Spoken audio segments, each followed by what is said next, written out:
Welcome to Battleline's Journal. You can follow us by subscribing to our channel to not miss videos prepared by our team, including the latest developments in Israel and special reports. Feel free to like our videos and leave comments. In recent developments regarding the Israeli Defense Forces IDF operations in the Gaza Strip, their determined efforts have dealt a severe blow to Hamas underground infrastructure. The IDF's combined ground, air, and naval operations have led to the elimination of over 2,500 tunnel entrances in both the northern and southern parts of the Strip. This relentless campaign has left Hamas with limited hiding spaces, prompting them to critically assess their situation. Intense clashes have unfolded in the central and southern regions of the Strip in recent days, with the IDF targeting over 100 Hamas objectives across various areas, including Gaza City and Shia settlements. Responding to the withdrawal of 4 brigades from southern Gaza, Israel has deployed its elite units, combat engineering teams, and K-9 squads to focus on the region. One notable operation involved the capture of Yafa Shinhua, a significant Hamas organization in southern Gaza, by a professional team conducting street-by-street reconnaissance over the past few days. One of the most striking operations in recent days targeted a Hamas infrastructure in the region. Dogs from the CATS team played a crucial role, carrying cameras during the operation that revealed shocking footage from the underground tunnel in southern Gaza. The detailed imagery exposed a tunnel network stretching hundreds of meters, encompassing command rooms, storage facilities, electricity, communication lines, and spacious rest areas. Particularly noteworthy were images showing collapsed sections and rooms within the tunnel, believed to be the result of attacks in other parts by IDF forces. Despite the damage, intact rooms and command centers on the surface where cable connections extend into the underground network were still identified. These details indicate that Hamas provided electricity and ventilation to living quarters within the tunnel camp. Following extensive operations carried out by IDF combat engineers and the 99th Brigade, the entire system along the route was rendered unusable. Allegedly, the collapsed sections included the main headquarters of Yahya Sinwar, a top-ranking figure in the Hamas command structure.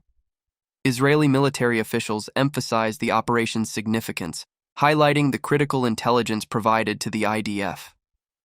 After recent IDF operations, it is expected that the current leadership of Hamas will continue to seek refuge in the underground tunnels of southern Gaza for some time. This situation may complicate IDF's efforts to address underground threats.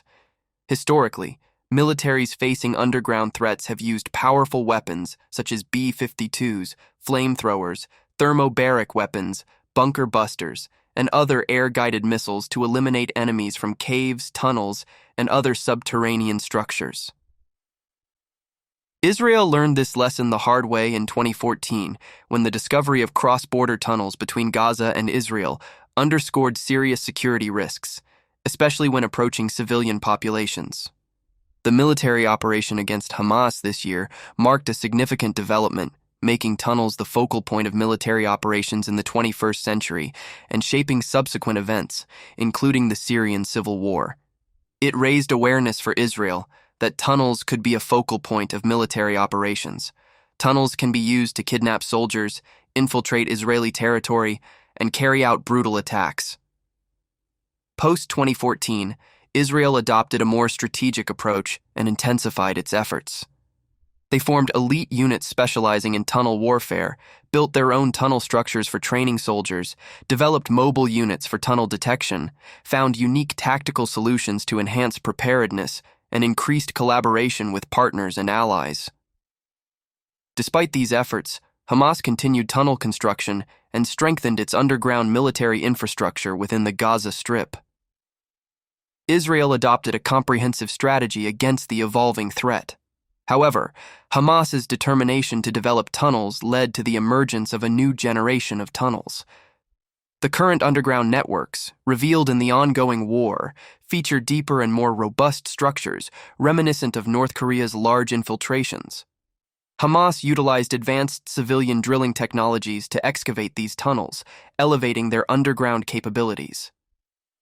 The increasing reliance on tunnels and meticulous construction efforts by Hamas underscore a reality where no party has had the luxury of staying in confined areas for such an extended period throughout history. However, this period seems to be diminishing for Hamas. In the fight against Hamas, Israel began utilizing both new technologies and professional combat engineering teams. Even with losses incurred, Israel's professional military units uncovered the next-generation tunnels built by Hamas. The current underground networks in the ongoing war resemble the deep and sturdy structures seen in North Korea's infiltrations. By using advanced civilian drilling technologies, Hamas has elevated its underground capabilities. To counter this challenge, Israel has adopted a multifaceted strategy, employing both new technologies and traditional methods. In particular, the IDF used a tactic to fill tunnel networks with seawater to render them inoperable. IDF completed the construction of 5 pumps in al-Shati and established 2 more pump systems in northern Gaza. Egypt had previously employed a similar strategy to prevent illegal passage through Hamas tunnels. IDF uses this tactic in Gaza to prevent underground attacks, submerge Hamas's main headquarters, and deter counterattacks. All these tactics aim to eliminate Hamas's underground infrastructure. However, the question remains, will the war evolve underground or above ground? Looking at the recent developments in Gaza, Hamas has suffered numerous losses and still holds over 100 hostages. This suggests that Hamas has several cards to play against Israel. However, if the hostage crisis is resolved, there may be no obstacle for Israel to eradicate Hamas. Hamas is aware of this and consistently resists calls for a ceasefire and negotiations over new hostages. Yet, in the coming days, the primary focus of IDF military operations will likely be the operations to rescue the hostages held by Hamas. U.S. officials supporting Israel in this regard, providing financial resources through not operational, has the potential to change the overall course of the war in the Gaza Strip. In short, Israel is taking decisive steps to end the war underground, rescue hostages, and restore order in the Gaza Strip. The recent operation against Hamas's underground tunnel network has not only uncovered tunnels, but also demonstrated Israel's commitment to neutralizing Hamas's defense strategy and rescuing hostages. However, the hostages held by Hamas and the negotiation potential arising from this situation present a significant challenge for Israel. Hamas might try to leverage hostages as bargaining chips at the negotiation table. Therefore, future IDF operations should not only focus on disrupting the underground strategy, but also aim to safely rescue the hostages. Internationally, the support provided by the United States to Israel in terms of resources and political power can be a crucial factor in achieving Israel's goals. The international community's stance and expectations regarding IDF's underground operations will also play a critical role in this process. In conclusion, Israel's underground operations in the Gaza Strip are not just a military success, but also hold critical importance for regional stability and security. The determination and strategic approach of the IDF indicate the potential to reshape the dynamics in the region. Israel must continue its efforts to combat underground threats, taking steps towards peace and security in the region. Thank you for joining us on Battleline's Journal. If you found this video informative, don't forget to subscribe to our channel for more updates on Israel and exclusive reports. Your likes and comments are greatly appreciated. Stay tuned for our next video, and we'll see you soon.